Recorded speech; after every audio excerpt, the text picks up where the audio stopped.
Good morning, नमस्कार। आप सभी लोगों का एक बार फिर हमारे टीएससी ऑनलाइन क्लासेज में स्वागत है, अभिनंदन है। जैसा कि हम लोग पढ़ रहे हैं भारतीय राज्य व्यवस्था, इंडियन पॉलिटी, और हमने भारतीय राज्य व्यवस्था का सबसे पहला टॉपिक भारत का संवैधानिक विकास पढ़ना शुरू किया था, जिसको 2 चरणों में पढ़ना होता है। सबसे पहला चरण कंपनी के अधीन शासन और दूसरा चरण क्राउन के अधीन शासन। तो सबसे पहला चरण के बारे में हम लोग पढ़ लिए, और कल की क्लास में हम लोग शुरू किए क्राउन का शासन, जो चलता है 1858 से 1947 तक। कल लास्ट क्लास में हमने पढ़ा था 1892 का भारत परिषद अधिनियम। जैसा कि आप लोग जानते हैं कि 1885 में कांग्रेस की स्थापना हुई, और दादा भाई नेहरूजी के कहने पर कांग्रेस शब्द से पहले भारतीय राष्ट्रीय शब्द जोड़ दिया गया और कांग्रेस बन गई भारतीय राष्ट्रीय कांग्रेस। और जब कांग्रेस की स्थापना हो गई तो कांग्रेस के द्वारा अंग्रेजों से कुछ मांग होने लगी, उनसे कुछ प्रस्ताव रखा गया कांग्रेस के द्वारा अंग्रेजों से। और कांग्रेस का कहना था कि हमारी कुछ मांगे हैं जो अंग्रेजों को तो जरूर स्वीकार करनी चाहिए, और अंग्रेजों ने कांग्रेस की इन मांगों को स्वीकार भी किया। और इन मांगों को ध्यान में रखते हुए अंग्रेजों ने अगला अधिनियम भेजा, 1892 का भारत परिषद अधिनियम, जो कि कल की क्लास में हम लोग पढ़े हैं, जिसके तहत भारत में पहली बार निर्वाचन प्रणाली को अपनाया गया। और वो भी किस तरह की निर्वाचन? अप्रत्यक्ष निर्वाचन। जैसा कि आप लोग जानते हैं, हमारे देश में आज भी 2 प्रकार की निर्वाचन प्रणाली है। पहला अप्रत्यक्ष निर्वाचन प्रणाली और दूसरा प्रत्यक्ष निर्वाचन प्रणाली। अप्रत्यक्ष निर्वाचन प्रणाली क्या होती है और प्रत्यक्ष निर्वाचन प्रणाली क्या होती है? सबसे पहले ये जानेंगे कि वह निर्वाचन प्रणाली जिसमें जनता द्वारा वोट डाला जाता है, जनता द्वारा मतदान किया जाता है, ऐसी निर्वाचन प्रणाली को प्रत्यक्ष निर्वाचन प्रणाली कहते हैं। जैसे लोकसभा का चुनाव, विधानसभा का चुनाव। कहने का मतलब इतना है सिर्फ कि वह मतदान जो जनता द्वारा किया जाएगा तो वो कहलाएगा प्रत्यक्ष निर्वाचन, और वह निर्वाचन जिसमें डायरेक्ट जनता द्वारा वोट नहीं डाला जाता है वो कहलाता है अप्रत्यक्ष निर्वाचन। जैसे राष्ट्रपति का चुनाव होता है, उपराष्ट्रपति का चुनाव होता है, तो क्या उसमें जनता द्वारा वोटिंग की जाती है? क्या जनता द्वारा मत डाला जाता है? तो ऐसा नहीं है। राष्ट्रपति के चुनाव में एमपी और एमएलए द्वारा वोटिंग की जाती है। तो ऐसी ऐसी मतदान प्रणाली को क्या कहेंगे? अप्रत्यक्ष। और जिसमें जनता द्वारा वोटिंग डाली जाती है उसको कहेंगे प्रत्यक्ष निर्वाचन प्रणाली। तो 1892 के भारत परिषद अधिनियम के तहत यह प्रावधान किया गया, भारत में पहली बार अप्रत्यक्ष निर्वाचन प्रणाली को अपनाया गया। उसके अलावा भारतीयों को भी बजट पर बहस करने का अधिकार दिया गया। अब भारत के लोग भी बजट पर क्या कर सकेंगे? बहस कर सकेंगे। बस उनको मत का अधिकार, वोट का अधिकार नहीं दिया गया। तो कुछ ये सारी बातें थी जो हमने पिछली क्लास में की थी। इसके बाद क्या हुआ भाई? इसके बाद 1899 से 1905 तक भारत का वायसराय बनाकर भेजा गया लॉर्ड कर्जन। और ध्यान रखेंगे, ये भारत का सबसे अप्रिय वायसराय था। यह भारत का सबसे अप्रिय वायसराय था। 1899 से 1905 तक भारत का वायसराय बनाकर भेजा गया लॉर्ड कर्जन को।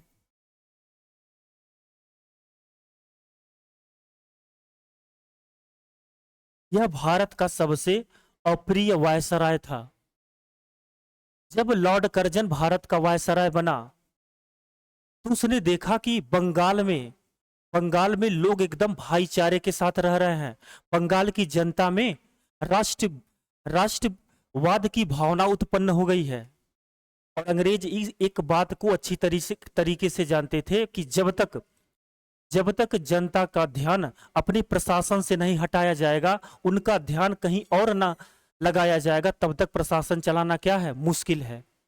तो जब लॉर्ड कर्जन ने देखा कि बंगाल के लोगों में राष्ट्रवाद की भावना बहुत ही बढ़ गई है, तो वो सोचा कि सबसे पहले इनके अंदर से भाईचारा राष्ट्रवाद क्या करना होगा, खत्म करना होगा। और बंगाल के लोगों में से भाईचारा खत्म करने के लिए लॉर्ड कर्जन ने सदियों पुरानी रीति अपनाई, जो सदियों से चलती आ रही है, डिवाइड एंड रूल पॉलिसी, फूट डालो और शासन करो। इसी के तहत लॉर्ड कर्जन ने सबसे पहले 1905 में बंगाल का विभाजन किया। लॉर्ड कर्जन के द्वारा 1905 में बंगाल का विभाजन किया गया।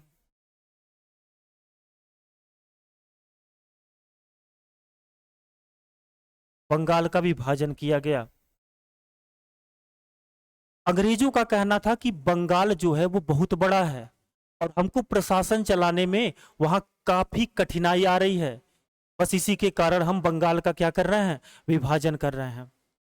क्योंकि उनका उद्देश्य क्या था कि बंगाल के लोगों में जो भाईचारे की भावना जागृत हो गई है उसको क्या करना है, उसको खत्म करना है, उसको दबाना है। और विभाजन किया तो किस प्रकार किया? पहला वो बंगाल बनाया जहां हिंदुओं की संख्या मुसलमानों की संख्या से 4 गुनी थी, और दूसरा वो बंगाल बनाया गया जहां मुसलमानों की संख्या हिंदुओं की संख्या से 3 गुनी थी। कहने का मतलब बस उनको हिंदुओं और मुसलमानों को क्या कराना था, लड़वाना था, जिससे जनता का जो ध्यान है वो राष्ट्रवाद से हट जाए, ब्रिटेन की सरकार द्वारा जो प्रशासन चलाया जा रहा है उससे हट जाए और वो अपने में क्या करें, लड़े। और काफी हद तक अंग्रेज इस काम में क्या रहे, सफल रहे। 1905 में लॉर्ड कर्जन के द्वारा बंगाल का विभाजन किया गया, और जैसे ही बंगाल का विभाजन हुआ, बंगाल के लोगों में क्या हुआ, बेहद आक्रोश उत्पन्न हो गया और बेहद विरोध होने लगा इस बात का कि बंगाल का विभाजन क्यों हो रहा है। और इस विभाजन को लागू किया गया 16 अक्टूबर 1905 को। लॉर्ड कर्जन के द्वारा यह घोषणा करवाया गया कि ये जो बंगाल का विभाजन है वो लागू होगा कब से, 16 अक्टूबर 1905 से। और इसी दिन बंगाल के लोगों के द्वारा शोक दिवस मनाया गया। बंगाल के लोगों ने इसी दिन शोक दिवस मनाया। शोक दिवस मनाया गया 16 अक्टूबर को। और रविंद्रनाथ टैगोर के कहने पर इसी दिन मनाया गया रक्षाबंधन दिवस। रविंद्रनाथ टैगोर के कहने पर इसी दिन बनाया गया रक्षाबंधन दिवस।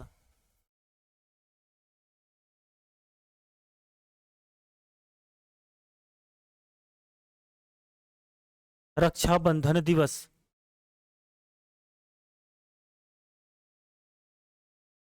और बंगाल के ही शान में रविंद्रनाथ टैगोर के द्वारा एक गीत लिखा गया, अमार सोनार बांग्ला, जो आज बांग्लादेश का राष्ट्रीय गीत है। इसके बाद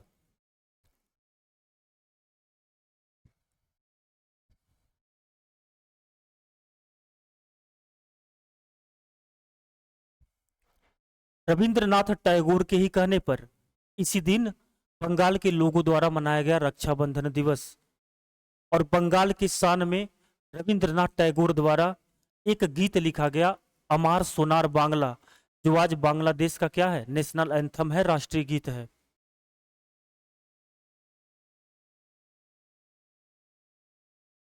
भाई जैसा कि हमने बताया कि अंग्रेज अपने मंसूबों में क्या हुए, कामयाब हो गए। कहीं ना कहीं वो हिंदुओं और मुसलमानों के बीच में मतभेद उत्पन्न कर दिए और मुसलमानों से कहा कि जब भारत आजाद हो जाएगा, आजाद हो जाएगा तो सारा जो प्रशासन है वो किसको मिलेगा, हिंदुओं को मिलेगा।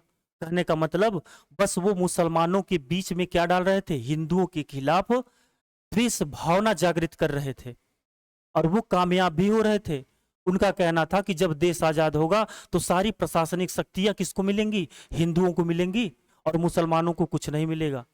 कहीं ना कहीं मुसलमानों के मन में ये भावना उत्पन्न हो गई कि अगर ऐसा हो गया तो हम लोग प्रशासन में कोई हिस्सेदारी नहीं पाएंगे, हमारा कोई वजूद नहीं रह जाएगा। बस इसीलिए मुसलमानों ने 1906 में स्थापना किया मुस्लिम लीग की। 1906 में स्थापना हुआ मुस्लिम लीग की। मुस्लिम लीग की स्थापना किसके द्वारा किया गया और कहां हुआ? मुस्लिम लीग की स्थापना ढाका में किया गया। मुस्लिम लीग की स्थापना किया गया, दो व्यक्ति थे, ध्यान रखेंगे नाम, सलीम उल्लाह खान,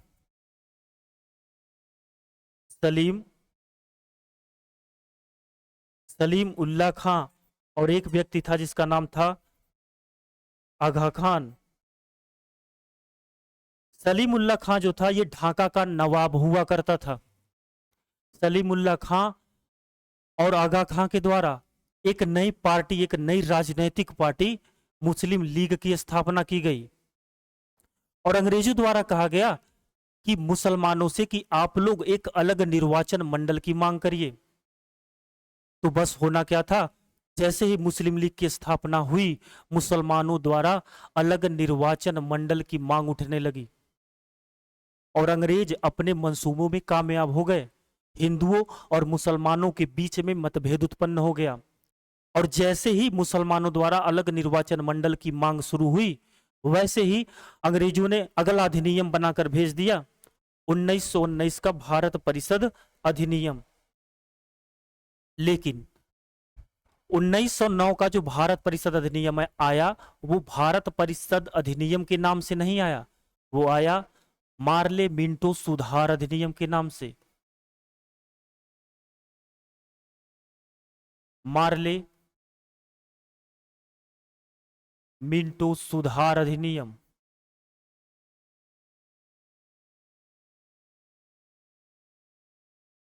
तो सबसे पहला सवाल आपसे यही पूछेगा कि मार्ले मिंटो सुधार अधिनियम कब आया था? तो 1909 में आया मार्ले मिंटो सुधार अधिनियम। और इस अधिनियम के तहत सबसे पहला काम क्या हुआ? तो लिखेंगे इस अधिनियम के तहत, इस अधिनियम के तहत मुसलमानों को अलग निर्वाचन मंडल दिया गया। इस अधिनियम के तहत मुसलमानों को अलग निर्वाचन मंडल दिया गया।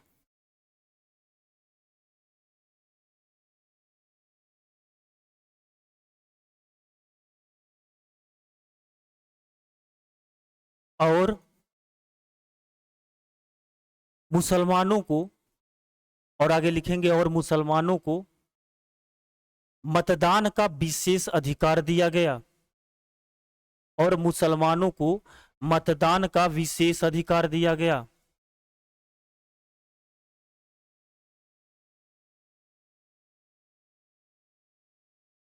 मुसलमानों को मतदान का विशेष अधिकार दिया गया। मतदान का विशेष अधिकार का मतलब, अब मुसलमानों को के पास ये राइट होगा कि वो किसी भी चुनाव में कितने वोट डाल सकते हैं? 2 वोट डाल सकते हैं।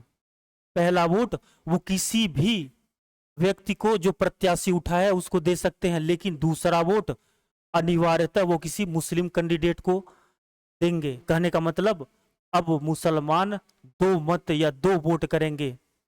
पहला वोट अनिवार्यतः किसी मुस्लिम कैंडिडेट को और दूसरा वो जिसको चाहे उसको दे सकते हैं। तो मुसलमान क्या करेंगे? 2 वोट देंगे। पहला किसी मुस्लिम कैंडिडेट को, अनिवार्य है देना भाई।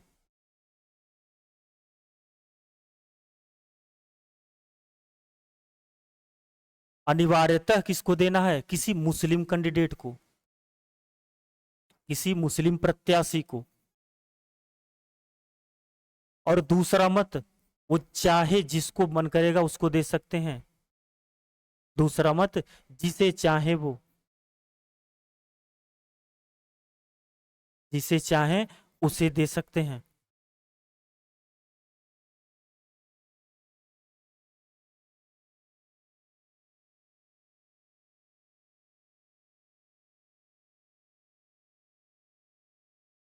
जैसे ही ऐसा किया गया, हिंदू और मुसलमानों में मतभेद और जागृत हुआ। लड़ने लगे हिंदू और मुसलमान। जो अंग्रेज चाह रहे थे भाई वो हो गया। तो इस अधिनियम के तहत सबसे पहला काम यही किया गया कि मुसलमानों को अलग निर्वाचन मंडल दिया गया और उन्हें विशेष मत का विशेष अधिकार दिया गया। अब मुसलमान दो वोट डालेंगे, एक किसी मुस्लिम कैंडिडेट को और दूसरा वो जिसको चाहे उसको दे सकते हैं। इसके अलावा अगला पॉइंट लिखेंगे, केंद्रीय विधान परिषद के सदस्यों की संख्या बढ़ाकर केंद्रीय विधान परिषद के सदस्यों की संख्या बढ़ाकर 69 कर दिया गया। केंद्रीय विधान परिषद के सदस्यों की संख्या बढ़ाकर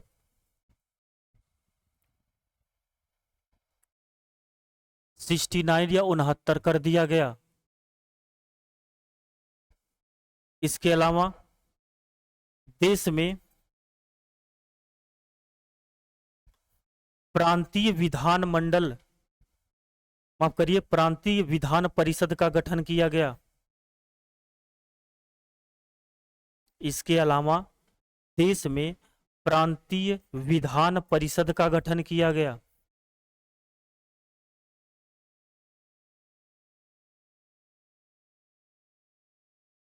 गठन किया गया कहने का मतलब अब प्रत्येक राज्य में क्या होगा, प्रत्येक प्रांत में एक विधान परिषद होगा जो विधि का निर्माण करेगा। तो देश में प्रांतीय विधान परिषद का गठन किया गया किस अधिनियम के तहत, 1909 के मार्ले मिंटो सुधार अधिनियम के तहत। ये ध्यान रखेंगे कि जो ये मार्ले है ये क्या है, इस समय हुआ करता था भारत का राज्य सचिव, और ये जो मिंटो है ये इस समय हुआ करता था भारत का वायसराय, हुआ करता था भारत का वायसराय। इन्हीं दोनों के नाम पर यह अधिनियम बनाकर भेजा गया था, 1909 का मार्ले मिंटो सुधार अधिनियम। तो मार्ले हुआ करता था राज्य सचिव और मिंटो हुआ करता था भारत का वायसराय। तो हमने लिखा कि देश में प्रांतीय विधान परिषद का गठन किया गया। आपसे पूछेगा बताइए कि प्रांतीय विधान परिषद में कुल कितने सदस्य होते थे। तो कुछ प्रांतों के नाम याद रखेंगे, जैसे बंगाल, मद्रास, बंबई और संयुक्त प्रांत। संयुक्त प्रांत, इन प्रांतों में प्रांतीय विधान परिषद के सदस्यों की कितनी सीटें थी, 50। और अन्य अन्य प्रांतीय विधान परिषदों में जो ये सीटें थी वो कितनी थी, 30 सीटें थी।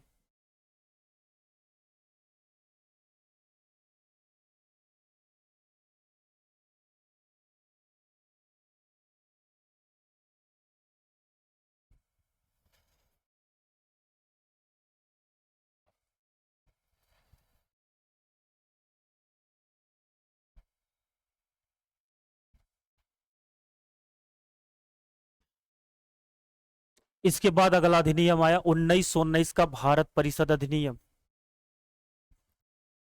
लेकिन ये भारत परिषद अधिनियम के नाम से नहीं आया,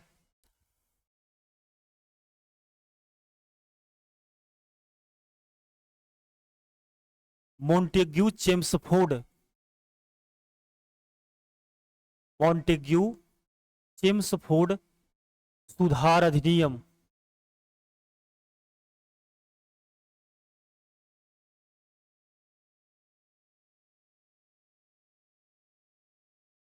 1919 में आया मॉन्टेग्यू चेम्सफोर्ड सुधार अधिनियम।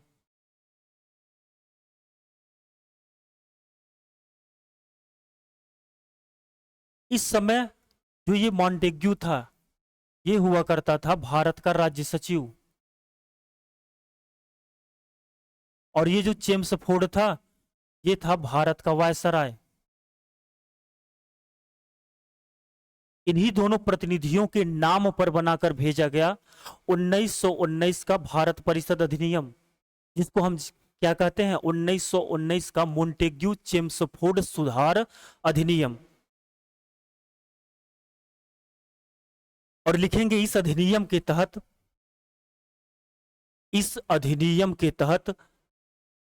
भारत में पहली बार प्रत्यक्ष निर्वाचन प्रणाली को अपनाया गया।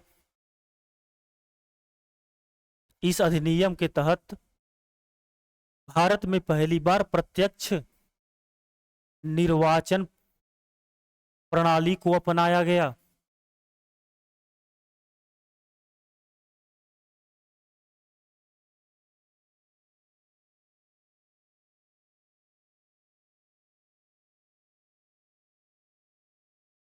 भैया आपसे सवाल पूछेंगे कि बताइए, भारत में प्रत्यक्ष निर्वाचन प्रणाली को कब अपनाया गया था, या किस अधिनियम के तहत अपनाया गया था। तो अगर अधिनियम पूछेगा तो बताएंगे 1919 के मोंटेग्यू चेम्सफोर्ड सुधार अधिनियम के तहत। और अगर ईयर पूछेगा तो बताएंगे 1919 में। तो 1919 में भारत में पहली बार प्रत्यक्ष निर्वाचन प्रणाली को अपनाया गया। इसके अलावा लिखेंगे 1919 में इसी अधिनियम के तहत महिलाओं को भी मतदान का अधिकार दिया गया। महिलाओं को भी मतदान का अधिकार दिया गया।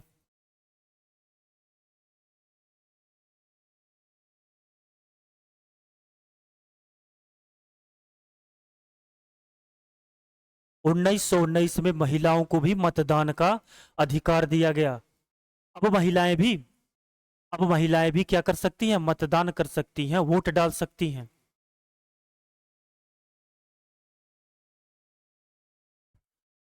इसके अलावा अंग्रेजों द्वारा फिर से 1919 से 1935 के बीच में लगाया गया द्वैध शासन। 1919 से 1935 तक प्रांतों में द्वैध शासन लगाया गया। द्वैध शासन लगाया गया।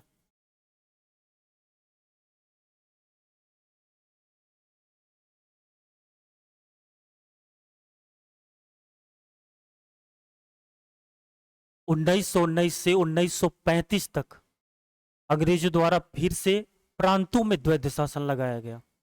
जैसा कि आप लोग जान रहे हैं कि इससे पहले 1765 से 1772 के बीच में बंगाल में लगाया गया था द्वैध शासन। और किसके द्वारा लगाया गया था, रॉबर्ट क्लाइव के द्वारा। और इसी 1765 से 1772 के बीच के टाइम पीरियड को हम लोगों ने कहा था भारत की लूट। वही द्वैध शासन, उसी प्रकार का द्वैध शासन अब कहाँ लगाया गया, प्रांतों में लगाया गया। लेकिन अंग्रेजों द्वारा यह कहा गया कि पहले की तरह लूट खसोट ना हो, पहले की तरह अत्याचार ना किया जाए। इसके लिए हम प्रत्येक 10 साल में एक आयोग का गठन करेंगे। प्रत्येक 10 साल में एक आयोग बनाया जाएगा लंदन में या ब्रिटेन में, और उसको भेजा जाएगा भारत। जो भारत आकर भारत में चल रहे द्वैध शासन की क्या करेगा, जांच करेगा। तो लिख लेंगे भाई कि दोबारा से पहले की तरह लूट ना हो, इसके लिए अंग्रेजों ने प्रत्येक 10 साल में एक आयोग का गठन करने का प्रावधान किया। और उन्होंने कहा कि हर 10 साल बाद ये आयोग आएगा और भारत में चल रहे द्वैध शासन की क्या करेगा, जांच करेगा, जिससे पहले की तरह लूट खसोट न हो सके। इसके अलावा इस अधिनियम के तहत क्या हुआ,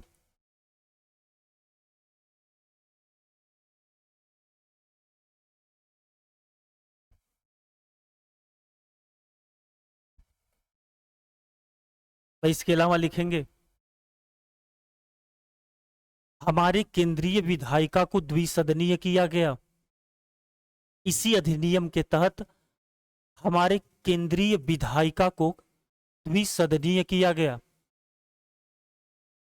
आप लोग जानते हैं कि विधायिका का काम होता है विधि का निर्माण करना, और अभी तक एक केंद्रीय विधान परिषद थी, लेकिन अब क्या किया गया, विधायिका को द्विसदनीय किया गया। जैसे आज है, आज भी हमारी संसद में कितने सदन है, दो सदन है, एक उच्च सदन और एक निम्न सदन।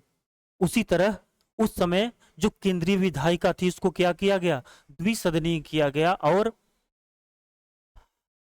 और लिखेंगे एक केंद्रीय विधानसभा का गठन किया गया। एक केंद्रीय विधानसभा का गठन किया गया।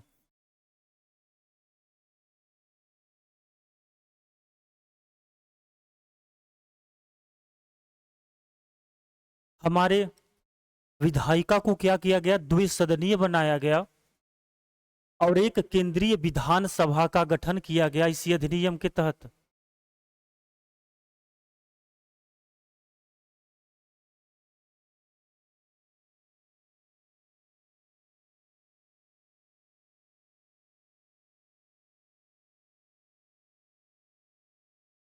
अब जो हमारी केंद्रीय विधायिका थी, अब उसके कितने सदन हो गए, दो। जो केंद्रीय विधायिका थी अब उसके कितने सदन हो चुके हैं। सबसे पहला केंद्रीय विधान परिषद,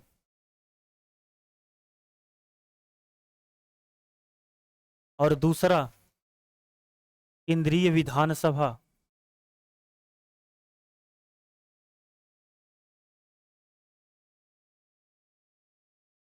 अब किसी भी प्रकार की विधि का निर्माण हुआ तो इन्हीं दोनों हाउसों के तहत किया जाएगा।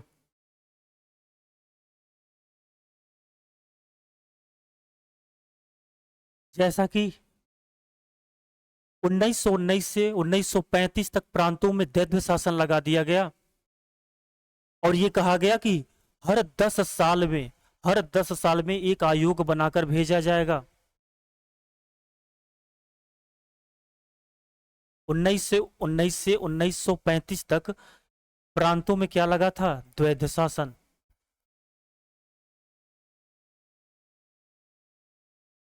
द्वैध शासन लगाया गया था, और ये प्रावधान किया गया था इसमें लूट खसोट ना हो, कोई अत्याचार ना हो पहले की तरह। उसके लिए हर 10 साल में ब्रिटेन से एक आयोग बनाकर भेजा जाएगा जो इस द्वैध शासन का क्या करेगा, जांच करेगा। तो जैसा कि 1919 में लगा द्वैध शासन, तो उसके 10 साल बाद 1929 में एक आयोग का गठन करके भारत भेजा जाने वाला था। लेकिन 1929 में ब्रिटेन में चुनाव होने वाले थे, इसीलिए इस आयोग का गठन 2 साल पहले ही कर दिया गया।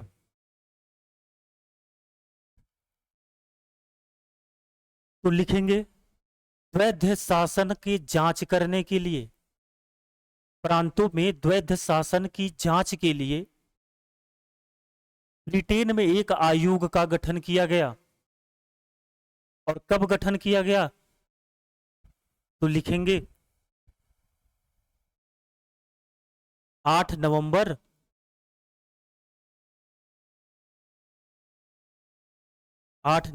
1927 को साइमन आयोग का गठन हुआ।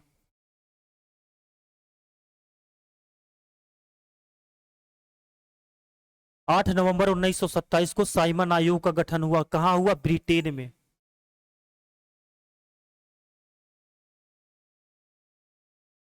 8 नवंबर 1927 को साइमन आयोग का गठन किया गया ब्रिटेन में। क्यों गठन हुआ, भारत में चल रहे द्वैध शासन की जांच करने के लिए। और साइमन आयोग भारत कब आया, तो लिखेंगे अगले ही साल फरवरी 1928 में साइमन आयोग भारत आया।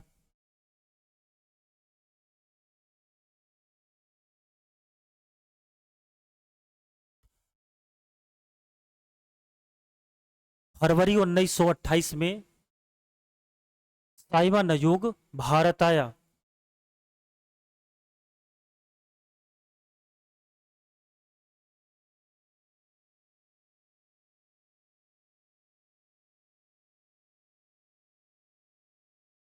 और जैसे ही साइमन आयोग भारत आया, भारत में साइमन आयोग का क्या किया गया, बेहद विरोध किया जा रहा था। काले झंडे दिखाकर इनका स्वागत किया गया और पूरे भारत में एक विरोध चल रहा था, एक नारा लगाया जा रहा था कि साइमन गो बैक, साइमन वापस जाओ। और क्यों विरोध किया जा रहा था इस आयोग का? क्योंकि ध्यान रखेंगे कि इस साइमन आयोग में कुल कितने सदस्य थे? कुल 7 सदस्य थे। और 7 सदस्य क्या थे? अंग्रेज थे। 7 सदस्य अंग्रेज थे। भारतीयों का यह मांग था कि इन 7 सदस्य में से कम एक क्या होना चाहिए? एक भारतीय सदस्य होना चाहिए। क्यों भारतीय सदस्य होना चाहिए? क्योंकि भाई अंग्रेजों के द्वारा तो प्रांतों में द्वैध शासन लगाया गया है। अंग्रेज ही इस द्वैध शासन की जांच करेंगे, अंग्रेज के द्वारा ही इस रिपोर्ट को पढ़ा जाएगा। तो जिससे पारदर्शिता नहीं उत्पन्न होगी, फिर से जो लूट खसोट हो रहा था वो होता रहेगा। इसीलिए भारतीय लोग चाह रहे थे कि इस आयोग के अंदर एक सदस्य भारतीय होना चाहिए। और अंग्रेजों द्वारा भारत के लोगों को इस मांग को स्वीकार नहीं किया जा रहा था। इसीलिए जैसे ही साइमन आयोग भारत आया तो उसका विरोध होने लगा। बंबई में साइमन आयोग सबसे पहले बंबई बंदरगाह पर पहुंचा और जैसे ही बंबई में पहुंचा तो इस साइमन आयोग का बंबई में काला झंडा दिखाकर स्वागत किया गया। और पूरे देश में प्रदर्शन हो रहे थे कि साइमन आयोग वापस जाओ, साइमन आयोग वापस जाओ। और इसी साइमन आयोग का विरोध या धरना प्रदर्शन लाहौर में इसी साइमन आयोग के विरुद्ध प्रदर्शन की अगुवाई कर रहे थे पंजाब केसरी लाला लाजपत राय।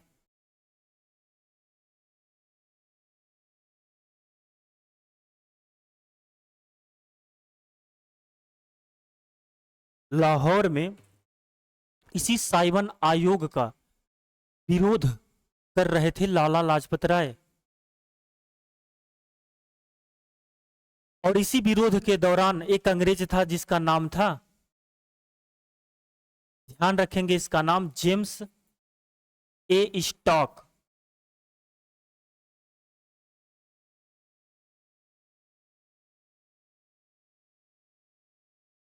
इसी विरोध प्रदर्शन के दौरान जेम्स ए स्टॉक के द्वारा लाला लाजपत राय पे लाठी चार्ज करवा दिया गया और उनकी मृत्यु हो गई। जैसे ही लाला लाजपत राय की मृत्यु हुई, ये प्रदर्शन और उग्र हो गया। भारत के लोग और उग्र हो गए, प्रदर्शन रुकने का नाम ही नहीं ले रहा था और अंग्रेज इस प्रदर्शन से बेहद परेशान हो गए। तब उस समय का राज्य सचिव हुआ करता था, जिसका नाम था लॉर्ड बर्कनहेड।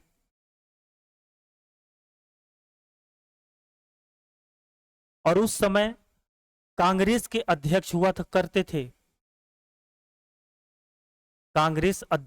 करते थे मोतीलाल नेहरू।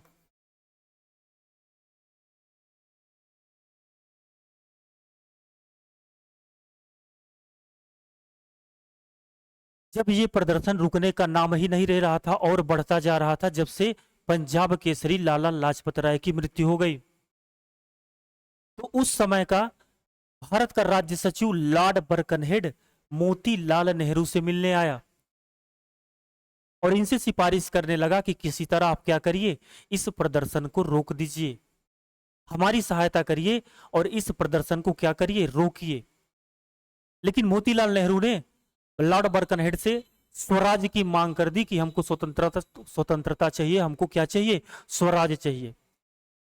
तो लॉर्ड बर्कनहेड ने मोतीलाल नेहरू के सामने एक शर्त रखी कि चलिए हम आपको स्वराज तो दे देंगे, लेकिन उससे पहले आप बताइए कि जब स्वराज आपको मिल जाएगा तो आप देश का प्रशासन कैसे चलाएंगे, इस देश को कैसे चलाएंगे।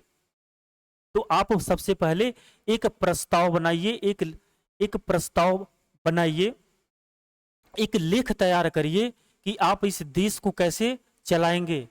नियमों और कानूनों को लिखिए उस प्रस्ताव में। कहने का मतलब लॉर्ड बर्कनहेड ने कहा कि एक एक ब्यौरा तैयार करिए कि आप भारत देश का प्रशासन कैसे चलाएंगे, और वो उसके बाद भारत के सभी राजनीतिक दलों से उस पर क्या करिए, हस्ताक्षर करवाइए। अगर ऐसा हुआ तो हम आपको स्वराज दे देंगे और भारत छोड़कर चले जाएंगे। तो बस करना क्या था, मोतीलाल नेहरू को एक ऐसा कानून बनाना था, एक ऐसा संविधान बनाना था जिससे भारत देश को चलाया जा सके। और उसके अलावा उस पे भारत के सभी छोटे बड़े राजनीतिक दलों के अध्यक्षों का क्या होना चाहिए था, सिग्नेचर होना चाहिए था, कि सब लोगों के सहमति से ये जो भी कानून बनाया गया है सब लोगों की सहमति से बनाया गया है। और ऐसा होते ही लॉर्ड बर्कनहेड भारत को स्वराज प्रदान कर देगा।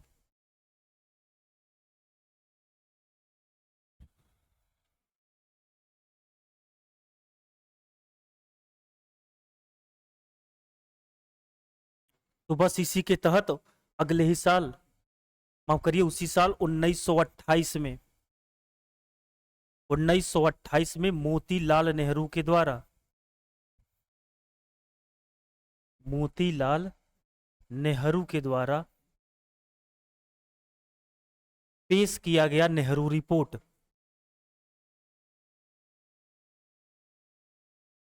पेश किया गया नेहरू रिपोर्ट।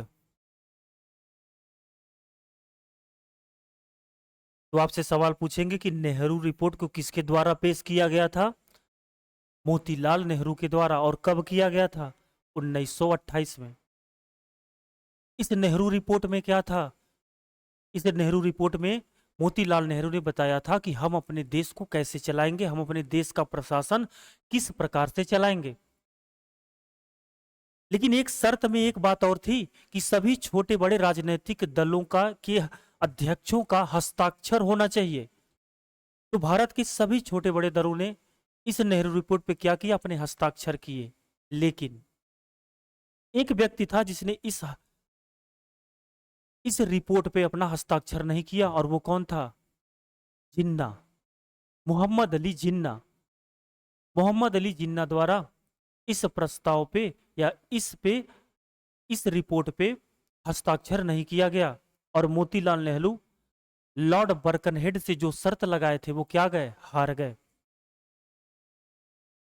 और भारत को फिर से स्वराज नहीं मिला।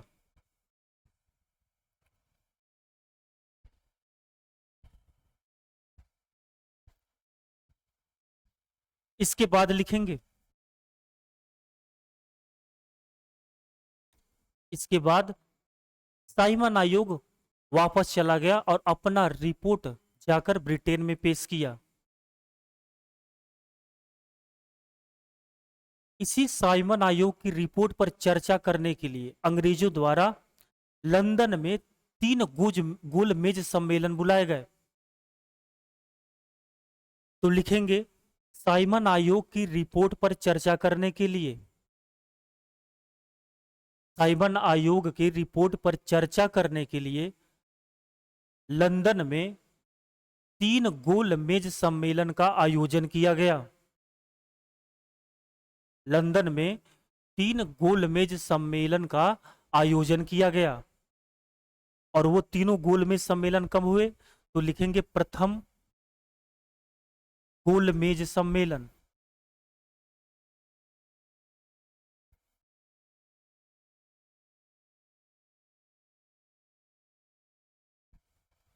कब हुआ,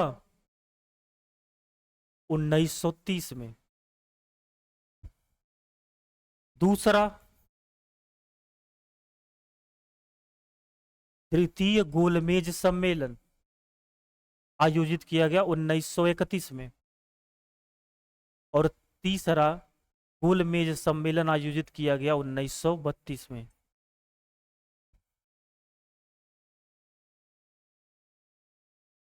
साइमन आयोग की रिपोर्ट पर चर्चा करने के लिए अंग्रेजों द्वारा 3 गोलमेज सम्मेलन कहां बुलाए गए? लंदन में। प्रथम गोलमेज सम्मेलन हुआ 1930 में, दूसरा गोलमेज सम्मेलन हुआ 1931 में, और तीसरा गोलमेज सम्मेलन का आयोजन किया गया 1932 में।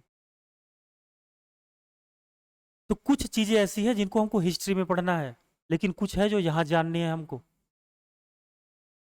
तीनों गोलमेज सम्मेलन हुआ और इस सम्मेलन का बहिष्कार किया गया कांग्रेस के द्वारा। कांग्रेस ने इन सम्मेलनों का क्या किया? क्या बहिष्कार किया गया। और लिखेंगे 1931 में, 1931 में कांग्रेस द्वारा मौलिक अधिकारों की मांग चालू हो गई। 1931 में कांग्रेस के द्वारा मौलिक अधिकारों की मांग प्रारंभ कर दी गई।